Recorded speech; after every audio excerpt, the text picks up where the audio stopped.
Hey, what's up, you guys? This is AJ coming to you once again from the Thwip side, and today I wanted to pass along my thoughts about Star Wars The High Republic Into the Dark novel by Claudia Gray.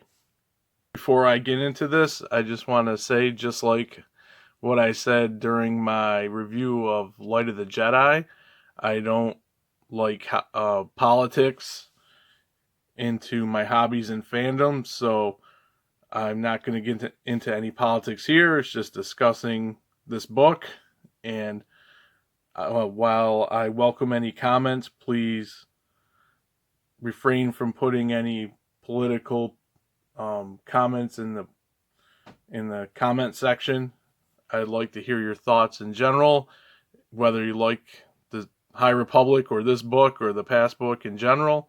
But I don't want to get into any of the political crap. It's just these hobbies of mine, figures, books, games, to me, that's my escapism from the real world. So I keep all that stuff out of this.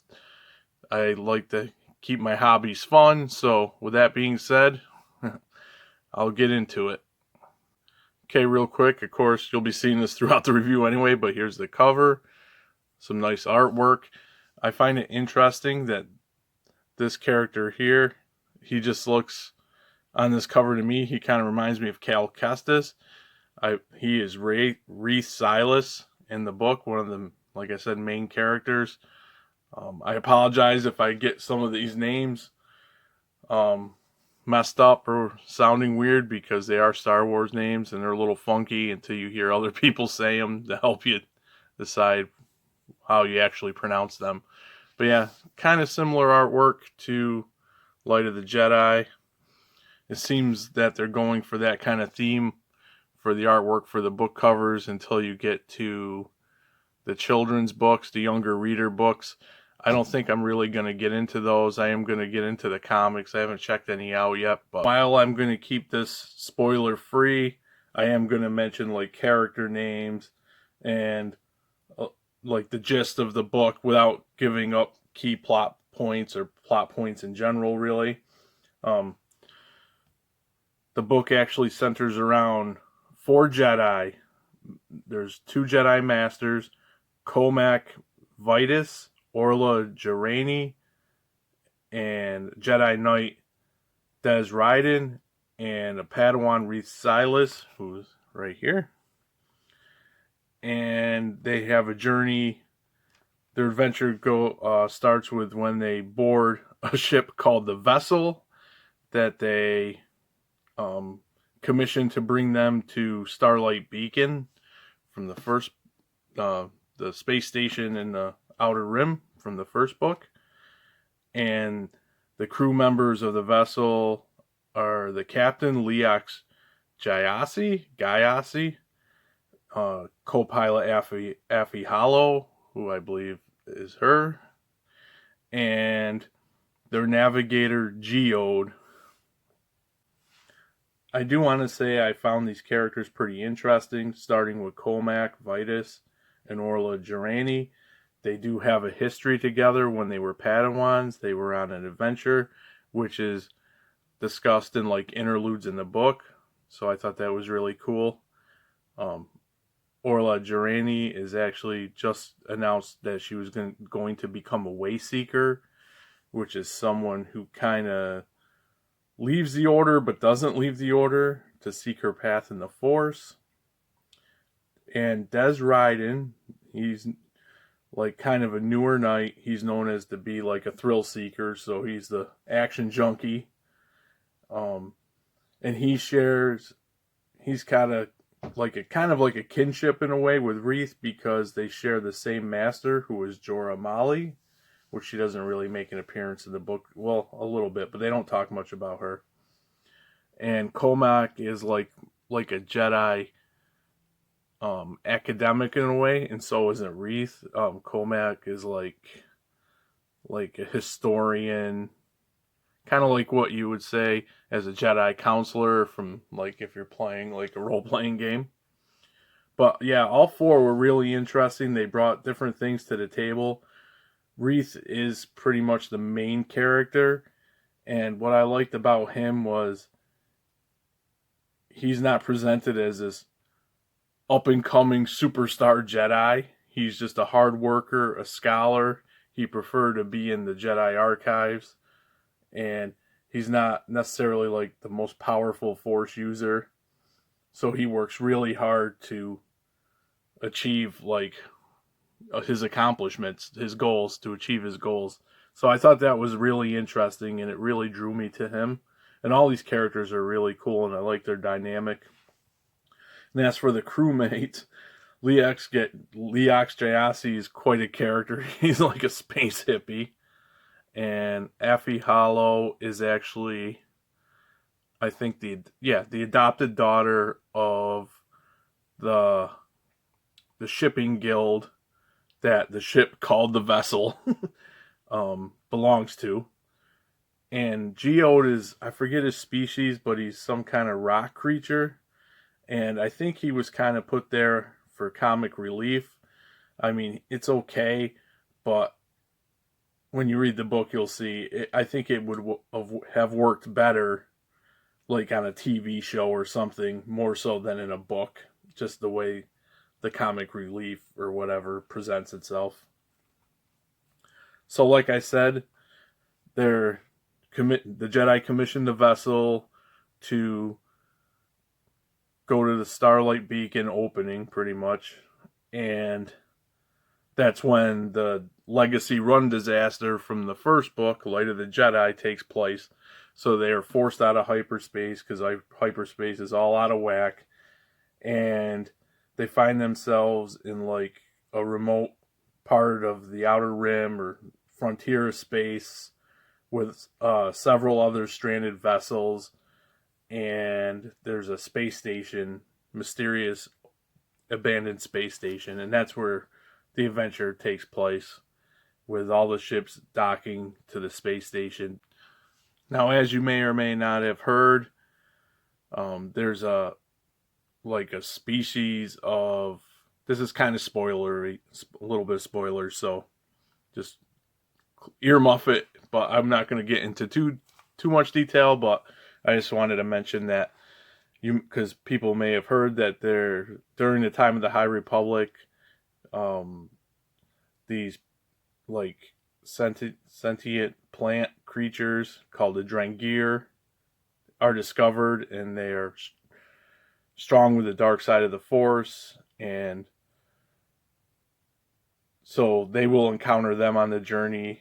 I won't say where or how, but yeah, so they make their first appearance. I don't know, maybe in the comics, but they make their first appearance.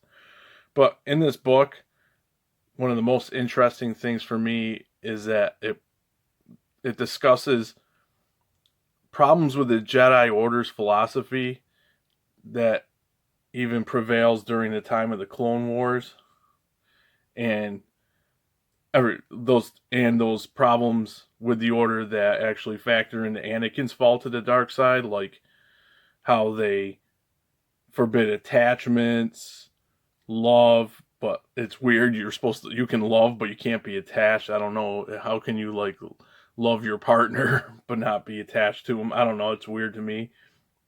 And things like how they're not allowed to mourn someone's passing. And basically the overall douchebaggery of the Order we see has been going on for quite some time, and it wasn't a new thing going on during the time of like the Clone Wars. So I don't want to get too deep into the plot because, like I said, it's fairly new. I mean, people don't always have time to read, so I didn't want to like go detail to detail, chapter by chapter, laying out the story. Just wanted to give my thoughts. I did enjoy this more than Light of the Jedi, and I think it's because there's like a more tight-knit cast of characters, so you can have like better character development, where like as in Light of the Jedi, there's all these characters and they're all over the place. And it's kind of how I felt, the same feelings why I am in the probably small group of people who actually enjoyed the Rebels show more so than the Clone Wars, for the same reason. I mean, Clone Wars I think I've said this before too. Clone Wars is a great show, and it does have like a central focus on like Anakin and Obi-Wan and Ahsoka, but it does spread itself out a lot and very often.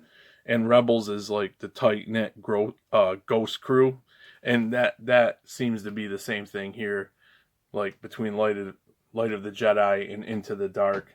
And I just like those tight knit cast of characters. Like when you have a story, because then you, like I said, you can develop them a little bit better. And I really did like all the characters in this book, and I think Reith was a really good character, and all the Jedi were good, but Reith and Comac, um, their dynamic could lead to very interesting things in the future, which I think I am looking forward to, and I'm hoping we get more of these characters in future novels. All these characters, but especially Reith and Comac, not Cormac. And to me, for a tie-in, because that's kind of what I view this as, view this in a way as, like how a comic book event has tie-ins. I think it was a great companion piece, and I enjoyed it more. I really hope, like I just said, that we get more of these characters. Again, in some form, hopefully another novel centering around them, or they make an appearance in the second book that I think comes out in June, the main book, I should say. But yeah, I really want to see where these guys go in their journeys, and so far I'm the most interested in these characters, and I recommend giving it a shot, checking this book out.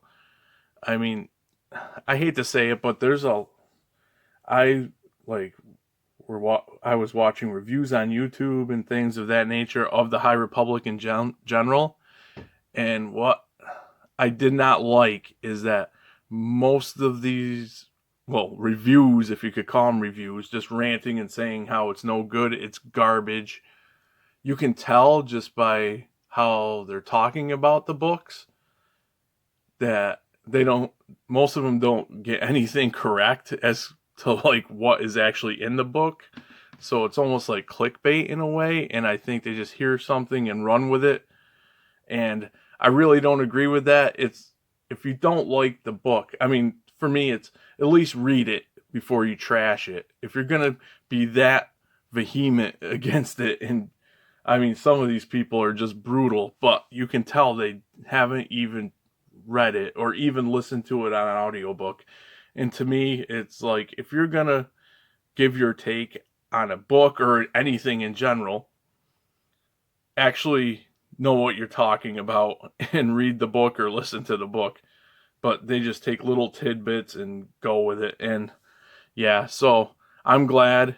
I would never listen to that. I'm one of those people that usually don't agree with the critics anyway, so I would have checked this out by myself regardless. I just don't understand how you can hate something that much and not even have read it. I actually enjoyed it. I mean, so basically what I'm saying is, if you're on the fence about the High Republic, I would not listen just to what people are ranting about, because I bet you a good 95% of them haven't even read it.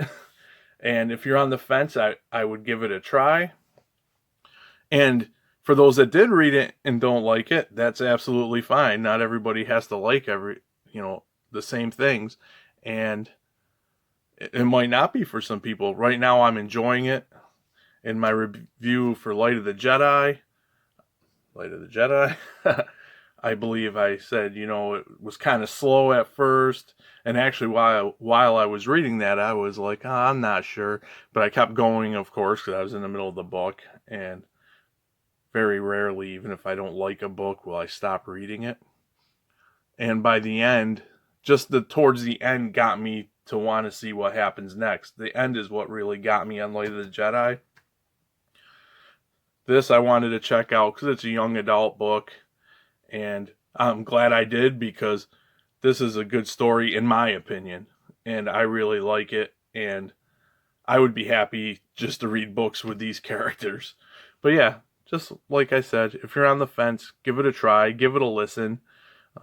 Just don't listen to what everybody else is saying, because you're not going to get a real review or opinion a lot of times, because I can clearly tell Light of the Jedi opened my eyes for that. I was just seeing what people were saying and just how they were describing how things were in that book wasn't even the case. So I was like, well, yeah, there's that. But anyway, I've rambled on about that. So yeah, if you have read it, drop me, give me a comment and let me know what you thought of it. Did you like it? Didn't you like? Maybe you didn't like it, but that's, like I said, that's okay. As long, please, no political crap. I'm not interested in that with my hobbies, but yeah, I'd be interested in what other people are thinking about this series. And yeah, while you're at it, if you want, give the video a like. Maybe I've earned your subscription. And don't forget to thwip that notification bell. And I'll catch you guys all again on the thwip side.